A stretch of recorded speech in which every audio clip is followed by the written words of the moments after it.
नमस्कार एवरीवन, मैं आंचल झा। और आज मॉर्निंग में ही मैंने जैसे ही अपना फ़ोन यूज़ किया, मैंने देखा कि हम एक न्यूज़ आई है कि विनोद कुमार शुक्ल जी जब हमारे बीच में नहीं रहे। विनोद कुमार शुक्ल जी का जो एक अस्तित्व था वो हिंदी साहित्य के लिए बहुत ही महत्वपूर्ण था, क्योंकि हिंदी साहित्य में जो उनका योगदान रहा है जिसे हम कभी भी नहीं भूल सकते हैं। उनकी रचनाओं की बात की जाए, अगर उनकी कविताओं की बात की जाए, उनके उपन्यास की बात की जाए, उनके जो शब्द होते थे वो बहुत ही सादगी वाले शब्द होते थे। और कभी भी वो अपने शब्दों में किसी उग्र शब्दों का या किसी तीखे प्रहार का ऐसा कुछ शब्दों का जो है प्रयोग नहीं करते थे। और बिना कुछ कहे वो इतनी गंभीरता से जीवन की वास्तविकता को छूते थे कि लोग उनसे बहुत ही उनकी जो रचनाओं से प्रभावित होते थे। अगर मैं विनोद कुमार शुक्ल जी की बात करूं तो उन्होंने जीवन के उस पड़ाव पे आके अपनी रचनाएं और उपन्यास को जो है समाज के सामने रखा, जहाँ पे एक उम्र के पड़ाव में लोग सोचते हैं कि अब हमें अपने जीवन में कुछ भी नहीं करना है। कह सकते हैं कि अगर एक कमीज, एक शर्ट जिसको हिंदी में कमीज कहा जाता है, कि अगर एक कमीज का रंग उतर जाए तो हम उसको फेंक देते हैं, लेकिन विनोद कुमार शुक्ल एक ऐसी शख्सियत थे जिन्होंने ये बताया कि उस कमीज का रंग बेशक उतर चुका है लेकिन उसकी महत्वता अभी भी है। उन्होंने बताया कि वो कमीज अभी भी जिंदा है। रंग उतरने से वो ऐसा नहीं है कि हम उसका प्रयोग नहीं कर सकते। अगर उसमें थोड़ा सा कुछ नई चीजें की जाए, प्रयोग किया जाए उसके साथ, तो हम उसको अभी भी जो है उसका अस्तित्व, उसका महत्वता अभी भी वैसे ही है। विनोद कुमार शुक्ल जी हमारे साहित्य जगत के एक ऐसे दिग्गज रचनाकार, आप कह सकते हो साहित्यकार थे, जिन्होंने बहुत सारी जो है उनकी किताबें हैं। जैसे मुझे याद आ रहा है उनकी एक बहुत ही जो है प्रसिद्ध किताब है कि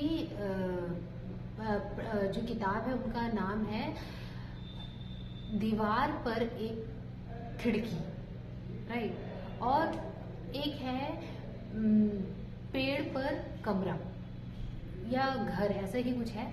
जो उनकी जो कुछ डीप लाइंस है, मैंने एक बार एक लाइन पढ़ी थी अपनी लाइब्रेरी में जो मैं आपको बताती हूँ कि मैं वहां भी जाऊंगा जहां जो लोग मेरे घर नहीं आएंगे।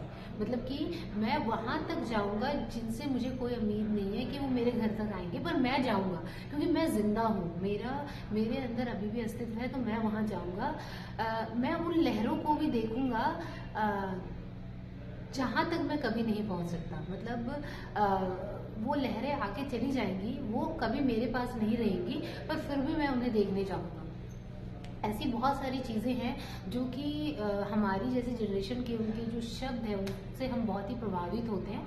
और हिंदी साहित्य के लिए सच में एक बहुत ही ज्यादा क्षतिपूर्ण जो है एक कह सकते हैं एक स्थिति है कि इतने प्रसिद्ध, इतने कह सकते हैं कि गुणवत्तापूर्ण जो एक शख्सियत थे वो हमारे बीच में अब नहीं रहे हैं। और एक अचंभे वाली बात यह है कि अभी लास्ट ईयर ही उनको ज्ञानपीठ साहित्य पुरस्कार मिला था और 1 जनवरी को उनका जन्म दिवस भी था। जन्म दिवस आने वाला है, तो होने को तो हम नहीं रोक सकते, लेकिन उन्होंने जो हिंदी साहित्य के लिए जो योगदान दिया है उसके लिए हम हमेशा उनके आभारी रहेंगे और हम उनको कभी भी अपने जीवन से उनके अस्तित्व को कभी मिटा नहीं सकते। उसी के साथ ही मैं आंचल झा बहुत छोटी हूँ, लेकिन जब मैंने ये चीज़ सुनी तो क्योंकि हिंदी साहित्य, कविताएं एक ऐसा स्वरूप हमें देता है जो कि अगर हम किसी जीवन के ऐसे पड़ाव पे हैं जहाँ हमें कुछ समझ नहीं आ रहा, तो उन कविताओं की कुछ पंक्तियाँ हमारे अंदर जो है एक तेजस्व, एक कह सकते हैं कि एक जोश जो है वो उत्पन्न कर देती है। उनकी जो कविताओं में जो सादगी थी वो हमें सिखाती है कि हमें हर चीज़ उग्रता से कहने की ज़रूरत नहीं है। सादगी से भी हम अपनी चीज़ों को समाज तक पहुंचा सकते हैं, लोगों को बता सकते हैं कि मैं भी जिंदा हूँ, मैं मरा नहीं हूँ। इसी के साथ ही मैं आंचल झा उनको श्रद्धांजलि अर्पित करती हूँ और इसी के साथ ही मैं अपने जो है शब्दों को विराम देती हूँ। अगर आप लोग भी देख रहे हैं तो उनके लिए वो जहाँ पे भी हैं उन्हें हमेशा उनकी आत्मा को जो है वो हमेशा तृप्ति मिले और जहाँ पे भी वो रहें वो अपने जीवन की जो भी उन्होंने यात्रा की है उसके लिए उन्हें श्रद्धापूर्वक नमन है।